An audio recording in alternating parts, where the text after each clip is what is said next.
महत्त्वाच्या बातमीने आपण सुरुवात करूयात। राष्ट्रवादीचे सर्वेसर्वा शरद पवार यांच्या राष्ट्रवादी अध्यक्षपदाच्या राजीनाम्यावरून बराच गजब माजलाय आणि आता त्यानंतर तो राजीनामा मागे घेत पवारांनी सुरू असलेल्या नाट्यावर पडदा पाडला। मात्र आता शरद पवारांच्या राजीनाम्यावर महाविकास आघाडीतील त्यांचे सहकारी असलेल्या ठाकरे गटाने घरचा आहेर दिलाय। शरद पवार हे राजकीय वारसदार निर्माण करण्यात अपयशी ठरल्याची टीका त्यांनी सामनाच्या अग्रलेखातून केलेली आहे। तसंच अजित पवारांचं नाव न घेता थेट नेतृत्वावर निशाणा साधल्याने खळबळ उडाली आहे।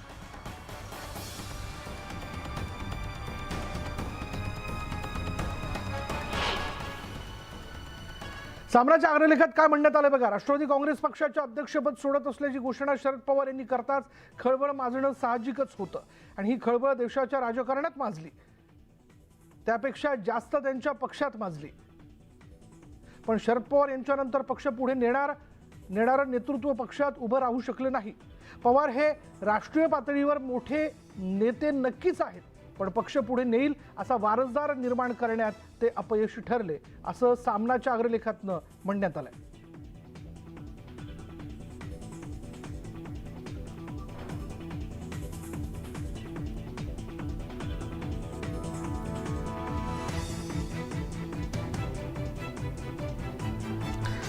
पुन्हा एकदा आपण जाणून घेऊयात बघा सामनाच्या अग्रलेखात आज काय म्हणण्यात आले। राष्ट्रवादी काँग्रेस पक्षाचं अध्यक्षपद सोडत असल्याची घोषणा शरद पवार यांनी करताच खळबळ माजणं साहजिक होतं। ही खळबळ देशाच्या राजकारणात माजली, त्याहीपेक्षा जास्त त्यांच्या पक्षात माजली। पण शरद पवार यांच्यानंतर पक्ष पुढे नेणारं नेतृत्व पक्षात उभं राहू शकलं नाही। पवार हे राष्ट्रीय पातळीवर मोठे नेते नक्कीच आहेत, पण पक्ष पुढे नेईल असा वारसदार निर्माण करण्यात ते अपयशी ठरले।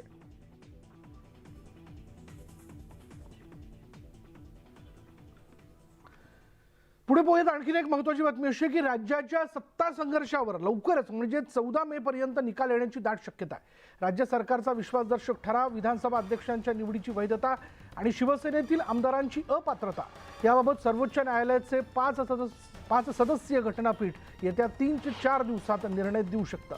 16 मार्च रोजी सत्ता संघर्षाची सुनावणी पूर्ण झाल्यानंतर सरन्यायाधीश धनंजय चंद्रचूड यांच्या घटनापीठाने आपला निकाल राखून ठेवला।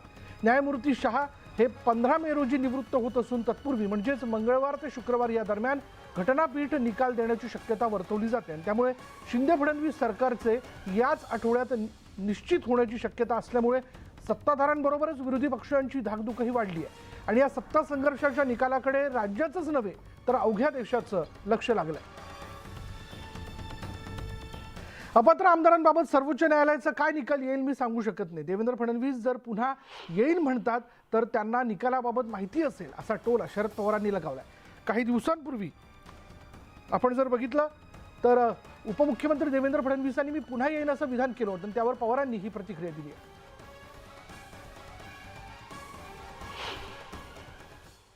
एकदा पाहून इथलं मन भरत नाही, तुम्ही पुन्हा येणार आहे।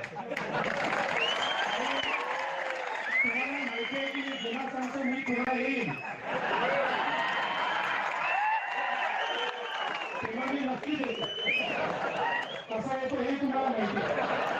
पक्षाचा निकाल काय हे मी सांगू शकत नाही। देवेंद्र फडणवीसांना पक्षाचा निकाल जर माहीत असेल तर काही म्हणू शकत। असं फडणवीस दिवसा स्वप्न पाहतात आजकाल, असं आपण ते तुम्ही सांगता त्याप्रमाणे मी मगाशी सांगत होतो की खरं तर पुन्हा येईल हे त्यांनी मागच्या मुख्यमंत्रीपदावरही त्यांनी बोललेले होतात, पण पुन्हा येऊ शकले नाही। पण उपमुख्यमंत्री बनलेत, म्हणजे माझ्यासारखं राहिलं असतं तर कधी उपमुख्यमंत्रीपद घेतलं नसतं। पण ते सत्तेची लालसा, जनतेच्या कामापेक्षा सत्तेची लालसा असलेले देवेंद्र फडणवीस जे आहेत त्यांचं ती प्रवृत्ती वारंवार त्यांना हे बोलायला लावतं। राष्ट्रवादी काँग्रेसचे अध्यक्ष शरद पवारांनी सोलापुरातील आपल्या सहकार्याला दिलेला शब्द पाळण्यासाठी चक्क भर पावसात लग्न सोहळ्याला हजेरी लावली आणि या निमित्ताने त्यांची पावसात भिजण्याची पुन्हा एकदा चर्चा रंगू लागली। सोलापूरचे राष्ट्रवादीचे माजी महापौर मनोहरपंत सपाटे यांच्या पुतण्याचा विवाह सोहळा पार पडला। मात्र अचानक लग्न सोहळ्यादरम्यान पाऊस सुरू झाल्यानं सर्वांची तारंबळ उडाली। शरद पवार येतील की नाही अशी शंका होती, मात्र आपल्या सहकार्याला दिलेला शब्द पाळण्यासाठी शरद पवार यांनी भर पावसात देखील सोहळ्याला हजेरी लावली आणि नवदाम्पत्याला शुभेच्छा दिल्या।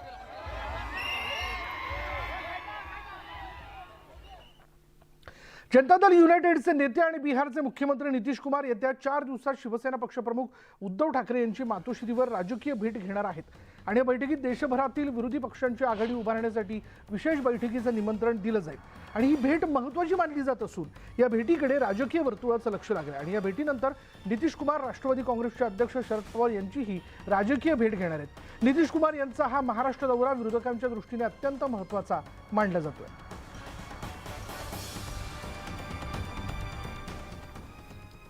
पुढे पाहूयात शिवसेना ठाकरे गटाचे नेते भास्कर जाधव यांनी नारायण राणेंवर टीका केली। गेल्या 7 ते 8 वर्षात नारायण राणे साधे 500 माणसांची सभा देखील घेऊ शकलेले नाहीत। तसंच नारायण राणेंची आता कीव देखील येत नाही असा टोला भास्कर जाधवांनी लगावलाय। राजकीय जीवनातील 40 वर्षात अनेक पैलवान माझ्या अंगावर आले, प्रत्यक्ष कुस्ती मला खेळता येत नसली तरी राजकारणात अनेकांशी कुस्ती खेळतो आणि खेळेन असंही विधान जे आहे ते भास्कर जाधव यांनी केलं।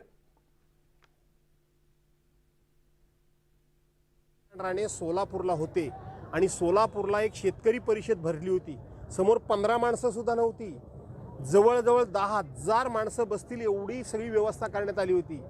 मी सातत्यानं तुम्हाला सांगतोय की गेल्या 6-7 वर्षात नारायण राणेंना महाराष्ट्रामध्ये कुणीतरी 500 माणसाची सभा दिली आहे का? उद्धव साहेबांनी दौरा केला, उद्धव साहेबांनी सभा घेतली, उद्धव साहेबांनी प्रेस कॉन्फरन्स घेतली की हे राणे बाहेर बोलायला येतात आणि त्याच्यावर तुम्ही आम्हाला प्रश्न विचारता। मला आता त्यांची तर क्यू यायची बंदच झाली। कुस्तीमध्ये सुद्धा जरी आम्ही कबड्डी खेळणार असलो तरी समोरच्या प्रतिस्पर्ध्याला गारद कसा करावा, आपण राजकारणाचं बोलताय म्हणून राजकीयच मी बोलतोय, याचं आम्हाला खूप प्रकारचं चांगलं तंत्र आहे। आता जर कुस्तीसुद्धा कशी खेळावी ही जर आम्हाला कला अवगत झाली तर मला असं वाटतं की आम्ही ह्या कुस्तीच्या कला ज्या काय आहेत, वेगवेगळी पकड कशी टाकायची, विरोधकाची पाठ कशी जमिनीला टेकवायची, हे सुद्धा तंत्र आम्ही लवकरच अवगत करू असं मला वाटतं। पुढे उदयनराजेंना भाजपाकडून मोठी जबाबदारी देण्यात येणार असल्याचे संकेत अजय कुमार मिश्रांनी दिलेत। सातारा जिल्हा दौऱ्यावर आलेले भाजपचे नेते आणि केंद्रीय गृहराज्यमंत्री अजय कुमार मिश्रा यांनी खासदार उदयनराजे भोसलेंच्या निवासस्थानी जलमंदिर पॅलेस इथं जाऊन त्यांची भेट घेतली।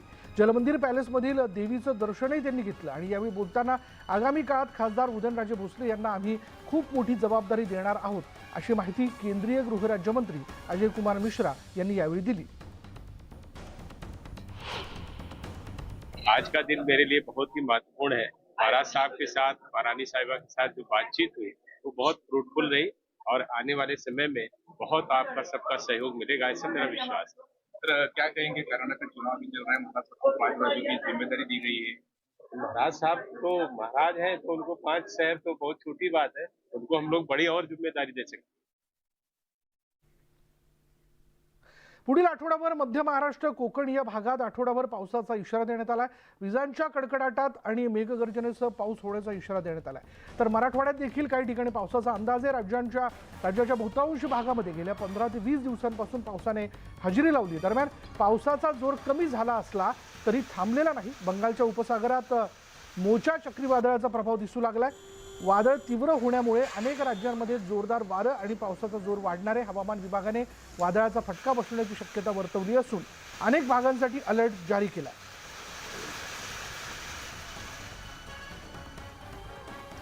पुढे सांगलीच्या कडेगाव तालुक्यात विजांच्या कडकडाटासह मुसळधार पाऊस झाला आणि या पावसामुळे शेतातले शेड उडून गेले असून यात 13 जण जखमी झाले। सुमारे तासभर झालेल्या वादळी पावसामुळे शेतकऱ्यांचं नुकसान झालेले 35 लाखांचं नुकसान झाल्याचं कळतंय आणि याबाबत प्रशासनाने तातडीने पंचनामे करून नुकसान भरपाई द्यावी अशी मागणी मजुरांनी केली आहे।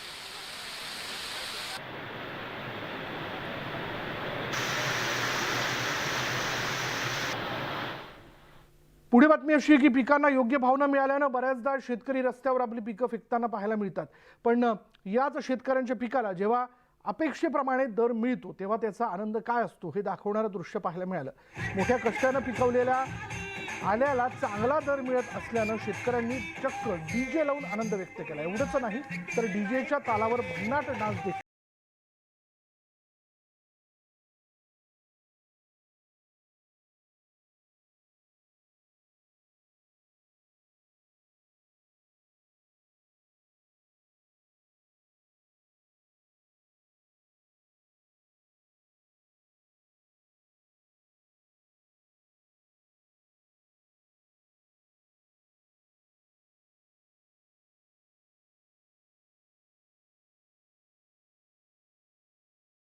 अमरावतीमधील जिल्हा सामान्य रुग्णालयामध्ये रुग्णांचे मोठ्या प्रमाणात हाल होत आहेत.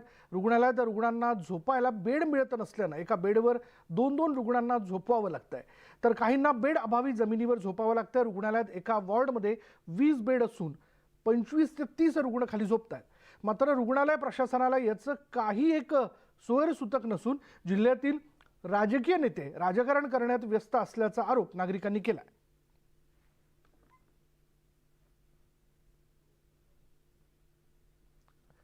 पुढे बघूयात बैठी जीवनशैली. कामाचे वाढते तास, व्यायामाचा अभाव, वाढती व्यसनाधीनता, नोकरी आणि आयुष्यातील ताणतणाव यामुळे 40 ते 45 वयोगटातील तरुणांमध्ये हृदयविकाराचं प्रमाण वाढताना दिसतंय. हृदयविकारापूर्वीच्या छातीच्या दुखण्याकडे दुर्लक्ष करणाऱ्यांमध्ये 90% सुशिक्षित आणि चांगल्या घरातील रुग्णांचा समावेश असल्याचा प्राथमिक निष्कर्ष केईएम रुग्णालयाच्या हृदयविकार विभागाने काढलाय.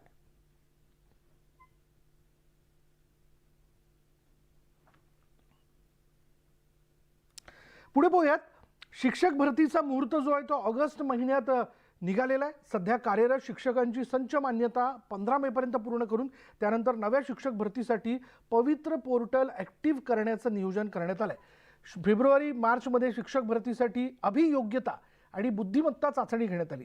24 मार्च रोजी या परीक्षेतील 2,00,000 बीएड धारकांचा निकालही जाहीर करण्यात आला. मात्र 2 महिने उलटूनही पवित्र पोर्टलच्या हालचाली नसल्यानं उमेदवारांमध्ये अस्वस्थता पसरली होती. पुढे केंद्र सरकारच्या कर्मचाऱ्यांना लवकरच गुड न्यूज मिळू शकते. 1 जुलैपासून महागाई भत्त्यात पुन्हा वाढ होऊ शकते अशी माहिती सूत्रांनी दिली आहे. यावर्षी मार्चमध्ये सरकारने महागाई भत्ता 4% वाढवला होता आणि तो जानेवारीपासून लागू करण्यात आला. यंदा सरकार डीएडमध्ये 3 ते 4% वाढ करण्याची शक्यता आहे.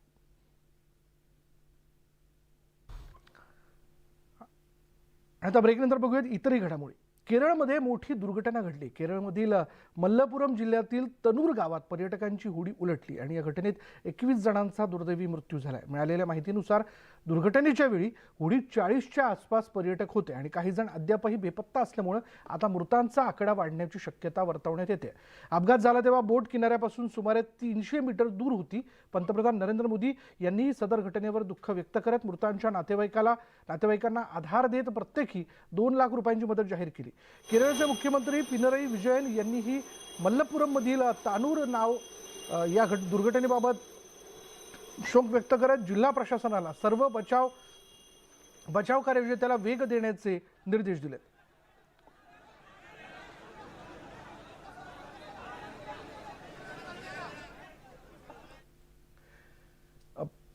पुढे पाहूयात बातमी आहे बाजारपेठेतनं. उच्चांकी दरवाढीमुळे तोळ्याला 62,000 रुपयांपेक्षा जास्त दर काही दिवसांपूर्वी गेला होता. मात्र भाववाढ तसंच सततच्या उतार चढावामुळे सोन्याची मागणी जी ती 17% घटली आहे. मार्च महिन्यात संपलेल्या तिमाहीमध्ये 112 टन एवढी मागणी होती आणि याचा सोने आयातीवर मोठा परिणाम झाला. 5 वर्षातील सोन्याचे भाव पाहता ते दुप्पटपेक्षा अधिक झालेत. 2018 मध्ये सोनं 30,300 रुपयांवरती होतं, ते थेट 62,100 रुपये प्रति तोळ्यावर पोहोचलं.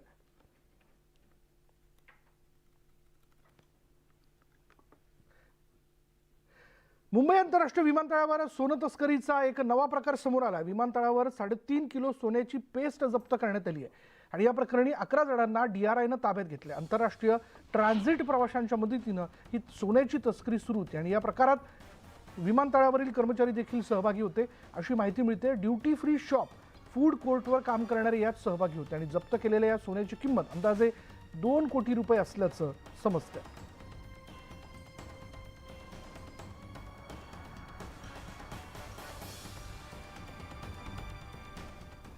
10 जवानांच्या हत्येच्या घटनेमध्ये सहभागी असलेल्या 7 नक्षलवाद्यांना छत्तीसगड पोलिसांनी अटक केली आहे आणि या 7 पैकी 3 नक्षली अल्पवयीन असल्याची माहिती आहे. 26 एप्रिलला दंतेवाडा जिल्ह्यात अरणपूरच्या जंगलात नक्षलवाद्यांनी केलेल्या भूसुरुंग स्फोटात 10 जवानांसह एकूण 11 जणांचा मृत्यू झाला होता आणि या प्रकरणामधील 7ही जणांना अटक करण्यात आली असून अल्पवयीन 3 माओवाद्यांना बालसुधार गृहात पाठवण्यात आले, तर इतर 4घांना न्यायालयीन कोठडी सुनावण्यात आली आहे.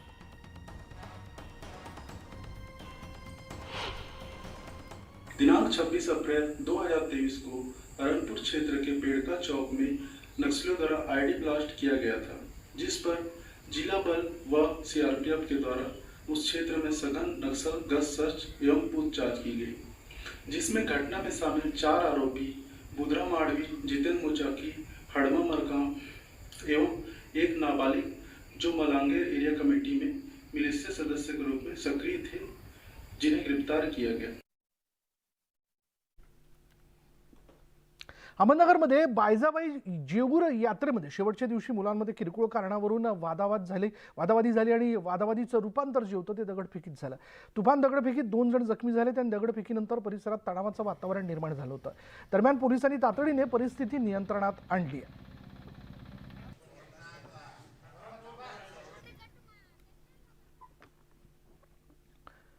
परभणीतल्या जिंतूरमध्ये कौटुंबिक कार्यक्रमादरम्यान आगीचा भडका उडाला। यात 8 ते 10 जण जखमी झालेत। लहुजीनगर भागात एका घरात ही घटना घडली असून जखमींना तातडीने उपचारासाठी रुग्णालयात दाखल करण्यात आले। विशेष म्हणजे या जखमींमध्ये लहान बालकांचा मोठ्या प्रमाणात समावेश असून सर्वांची प्रकृती स्थिर असल्याचं सांगण्यात आलं।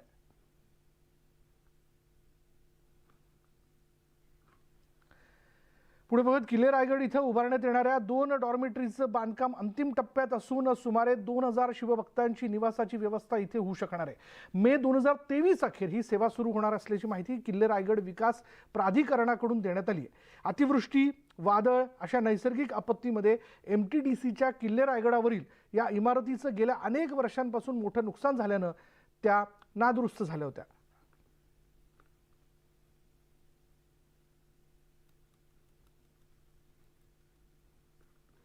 पुढे बोलूयात पुणे मुंबई एक्सप्रेसवे आणि जुन्या पुणे मुंबई महामार्गावरून घाटात एकत्र येणारी वाहतूक कमी करण्यासाठी महत्त्वाचा असणाऱ्या मिसिंग लिंक प्रकल्पाचं 72% काम जे ते पूर्ण झालं। पुढील वर्षीच्या मार्चपासून वाहन चालकांना या रस्त्याचा वापर करता येणं शक्य होणार आहे। पुणे मुंबई दरम्यान वेगवान प्रवासासाठी एक्सप्रेसवेचा वापर करणाऱ्या वाहनांची संख्या सातत्याने वाढते आणि अशात घाटामध्ये सातत्याने होणारे अपघात आणि वाहतूक कोंडी कमी होण्याच्या दृष्टीने हा प्रकल्प महत्त्वाचा ठरणार आहे। त्याचं काम सध्या वेगानं केलं जात असून 8 किलोमीटरचे 2 बोगदे आणि मोठा दरी पूल ही या प्रकल्पाची वैशिष्ट्ये आहेत आणि त्यातील बोगद्यांचं काम खोदकाम पूर्ण झालं असून दरी पुलाचं काम प्रगतीपथावर आहे।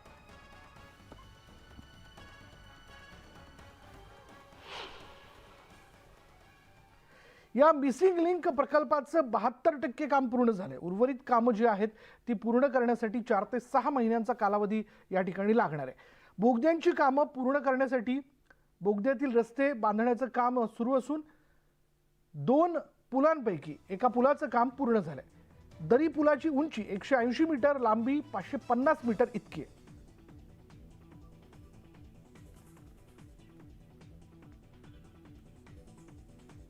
त्यामुळे मिसिंग लिंकचं काम पूर्ण झालं तर अर्थातच वाहतूक जी आहे ती वेगानं पुढे जाणार आहे आणि सुरळीत होईल।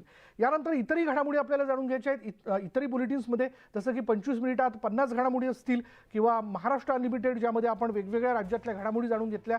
शिवाय बातमी 36 जिल्ह्यांची आणि सोशल मीडियावरती व्हायरल होणारे वेगवेगळे व्हिडिओज ज्याविषयी खरं तर मोठी चर्चा होते तेही आपल्याला बघायचं आहे। पण त्यापूर्वी आता एक नजर टाकूयात हेडलाईन्सवर।